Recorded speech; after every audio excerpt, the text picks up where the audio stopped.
അങ്ങോട്ട് നടന്നു പോയിട്ടും ഞാൻ വീഡിയോ എടുത്തിട്ടുണ്ട്. അപ്പൊ അത്യാവശ്യം ഒന്ന് കഷ്ടപ്പെട്ടു, കുറച്ച് നടക്കുകയൊക്കെ ചെയ്തു.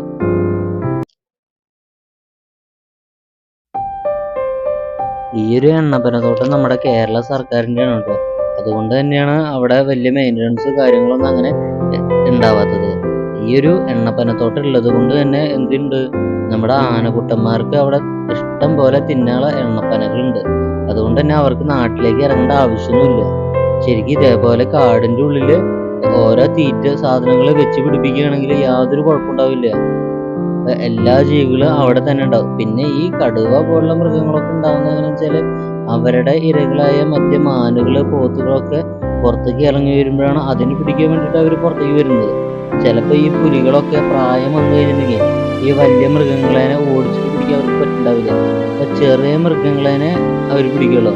അതായത് ഇപ്പോൾ ആട്ടിൻകുട്ടികൾ, ഈ കെട്ടിയിട്ട് നിൽക്കുന്ന ആട്ടിൻകുട്ടികൾ, അല്ലെങ്കിൽ മുള്ളംപന്നി, അങ്ങനെയുള്ള ചെറിയ ചെറിയ ജീവികളെ അവര് പിടിക്കുന്നത്.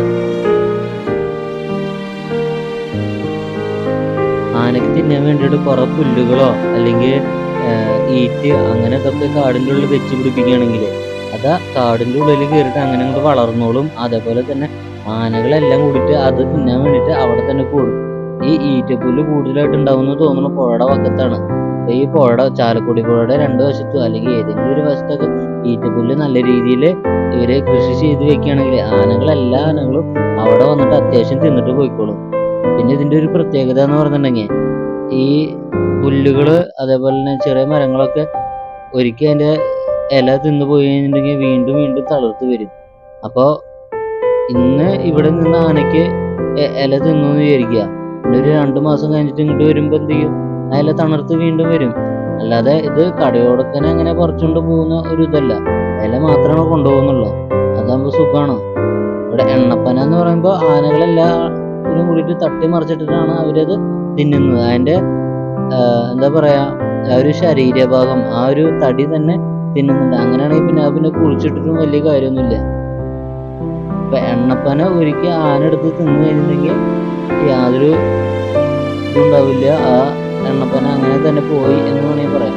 പക്ഷെ അതേപോലെയല്ല ഒരു വാഴയോ അല്ലെങ്കിൽ മറ്റേ സംഭവങ്ങളൊക്കെ, വാഴയൊക്കെ ഇത് ആന വന്ന് ചവിട്ടി മെതിച്ചിട്ടുണ്ടെങ്കിലും നമുക്ക് അത് വീണ്ടും കിട്ടും. കാരണം വെച്ചാൽ അതിന്റെ ചെറിയ കുട്ടികളൊക്കെ അതിന്റെ തൊട്ടപ്പുറത്ത് തന്നെ ഉണ്ടാവും. അപ്പൊ അത് വെച്ചിട്ട് നമുക്ക് പുതിയൊരു ഇത് വളർത്തിയെടുക്കാം. അതേപോലെ തന്നെ അതിരപ്പള്ളി മേഖലയില് ഒരു ആനക്കുട്ടീനെ കണ്ടുപിടിച്ചിട്ടുണ്ടായിരുന്നു അവര്. അതായത് തുമ്പിക്കൈ മുറിഞ്ഞു പോയ ഒരു ആനക്കുട്ടി. അത് എന്തെങ്കിലും ആക്രമണം കൊണ്ട് തുമ്പിക്കൈ മുറിഞ്ഞു പോയതാണോ അതോ ഇനി ജനിക്കുമ്പോ തന്നെ അങ്ങനെയായിട്ട് ജനിച്ചതാണോ എന്ന് അവർക്ക് വ്യക്തതയില്ല. കാരണം ആനകള് അവരെന്നെ വനപാലകരനെ ഒന്നും അടുപ്പിക്കുന്നില്ല എന്നുള്ളതാണ് കാര്യം. പിന്നെ ചെറിയ കുട്ടി ഉണ്ടാകുമ്പോ എല്ലാ ആനകളും ഭയങ്കരമായിട്ട് വിജിലന്റ് ആയിരിക്കും. ആരേനെയും അങ്ങനെ അടുപ്പിക്കില്ല, ചിലപ്പോൾ കാണിക്കില്ല. ആനകളുടെ ഇടയിലൊക്കെ നിർത്തിയിട്ടായിരിക്കും അവർ സഞ്ചരിക്കുകയും കാര്യങ്ങളൊക്കെ ചെയ്യുന്നത്. വളരെ അപൂർവമായിട്ടാണ് അതിന്റെ പിക്ചറൊക്കെ കിട്ടുന്നത്. അപ്പോൾ ഇങ്ങനെ പോയി കഴിഞ്ഞിട്ടുണ്ടെങ്കിൽ ആ ഒരു പിക്ചറും കൂടിയും കിട്ടാൻ ചാൻസ് ഉണ്ട്. ആ ഒരു ആനക്കുട്ടിയുടെ ചിത്രം കൂടി നമുക്ക് കിട്ടാൻ ചാൻസ് ഉണ്ട്. അപ്പൊ കിട്ടുകയാണെങ്കിൽ ഞാനത് ഇതിൽ തന്നെ ഇടുന്നതാണ്. നമ്മുടെ ഈ വീഡിയോയിൽ ഇങ്ങനെ പ്രത്യേകിച്ചൊന്നുമില്ല. ഇത് ആനക്കൂട്ടം ആ ഒരു 3 ആനകൾ ആ ഒരു എണ്ണപ്പനത്തോട്ടത്തിൽ നിന്നിട്ട് ഭക്ഷണം കഴിക്കുന്നത് മാത്രമാണ് ഉള്ളൂ കേട്ടോ, വേറെ ഒന്നുമില്ല. പിന്നെ അത് കഴിഞ്ഞിട്ടുണ്ടെങ്കിൽ പിന്നെ ആ പാലത്തിന്റെ അടുത്തുള്ള കുറച്ച് ദൃശ്യങ്ങളുണ്ട്. അതാണ് എനിക്കാണെങ്കിൽ ആനകളെ എണ്ണപ്പനത്തോട്ടത്തിൽ നിന്ന് ഈ പന തിന്നുന്നത് റെക്കോർഡ് ചെയ്യാതിരിക്കാനും തോന്നിയില്ല. കാരണം ഞാൻ ആദ്യമായിട്ടാണ് ഇങ്ങനെ ഒരു കാഴ്ച ഇത്ര അടുത്ത് നിന്നിട്ട് കാണുന്നത്. ഇതിനു മുമ്പ് ഇങ്ങനെ ഒരു കാഴ്ച കണ്ടിട്ടില്ല. ആനേനെ കുറച്ച് ദൂരത്ത് നിന്ന് കണ്ടിട്ടുണ്ട് എന്ന് മാത്രമേ ഉള്ളൂ, പക്ഷെ എണ്ണപ്പന തിന്നുന്നത് കണ്ടിട്ടില്ല. കുറെ കാലമായിട്ട് ഞാൻ എണ്ണപ്പന തിന്നുന്ന വീഡിയോസ് യൂട്യൂബിലൊക്കെ കാണാറുണ്ട്, പക്ഷെ ഫസ്റ്റ് ടൈമാണ് നേരിട്ട് കാണുന്നത്. ഇത് ഒരൊറ്റ തവണയായിട്ട് ഞാൻ എടുത്ത വീഡിയോസ് അല്ല, ഇത് കുറെ തവണ ഞാൻ അങ്ങോട്ടും ഇങ്ങോട്ടും പോകുമ്പോൾ എടുത്താണ്. ഏഴാറ്റുമുഖത്ത് ഞാൻ കുറെ നേരത്തിന്റെ ഇടയിൽ തന്നെ പോയിരുന്നു വീണ്ടും വന്നു, ആ ഒരു സമയത്തും കൂടി എടുത്താണ്. അപ്പൊ നിങ്ങൾക്ക് ആർക്കെങ്കിലും ഇത് കണ്ടിട്ട് എന്തെങ്കിലും സ്കിപ്പ് അടിക്കാൻ തോന്നുന്നത് സ്കിപ്പ് അടിക്കുക, അധികം മാറ്റി കളയാട്ടോ. കാരണം ഒരു 10-16 മിനിറ്റ് ഈ ഇതന്നെ ഉള്ളത്. ഇത് നമ്മൾ ഈ മൊബൈൽ ക്യാമറയിൽ എടുക്കുന്ന കാരണം ഇങ്ങനെ കിട്ടുന്നത്. ഇത് ഒരു DSLR-ലൊക്കെ ആണെങ്കിൽ ഉണ്ടല്ലോ നല്ല അടിപൊളിയായിട്ട് സൂം ചെയ്തിട്ട് എടുക്കുമായിരുന്നു, നന്നായി ഫോക്കസ് ചെയ്തിട്ടൊക്കെ. അങ്ങനെയാണെങ്കിൽ പിന്നെ ആനയുടെ നല്ല രീതിയിലുള്ള ഭംഗിയുള്ള വീഡിയോസ് എടുക്കുമായിരുന്നു. അതാകുമ്പോൾ നിങ്ങൾക്കൊരു 10-16 മിനിറ്റ് അല്ല, ഒരു 16 മണിക്കൂറായാലും കുഴപ്പമില്ല, നിങ്ങൾ കണ്ടോണ്ടിരിക്കും. മനസ്സിലായി? ആ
പോകുന്നതിന് മുമ്പ് ചാലക്കുടി പുഴയുടെ ഒരു ദൃശ്യം കൂടി ഞാൻ പകർത്തി. അവിടെ എണ്ണപ്പന മറിച്ചിട്ട് ഒക്കെ ഉണ്ട്. ഇത് അവസാനത്തെ എന്റെ ഒരു ദൃശ്യമാണെന്ന് ഞാൻ വിചാരിക്കുന്നു. കാരണം ഇനി ചിലപ്പോൾ അങ്ങോട്ട് പോകാനൊന്നും എനിക്ക് പറ്റിയെന്ന് വരില്ല. ഇത് ചാലക്കുടി മറ്റേ വെറ്റിലപ്പാറ പാലത്തിന്റെ മീതുള്ള ഒരു ദൃശ്യമാണ്. നല്ലൊരു ഭംഗിയുണ്ട് ഈ ഒരു സന്ധ്യാസമയത്ത് ഇങ്ങനെ ഒരു ചിത്രം എടുക്കുമ്പോൾ. ഇത് ഫിൽറ്റർ കയറ്റിയിട്ട് അങ്ങനെ ഒന്നല്ല, ഇത് കറക്റ്റ് ആയിട്ട് ആ ഒരു ക്യാമറയിൽ അങ്ങനെ തന്നെ വന്നതാണ്. നല്ലൊരു ഭംഗിയുള്ള ഒരു ക്ലൈമറ്റ് ആണ് കേട്ടോ. ഇത് കഴിഞ്ഞ് പെട്ടെന്ന് തന്നെ ഇരുട്ടാവുകയാണ് ചെയ്യുന്നത്.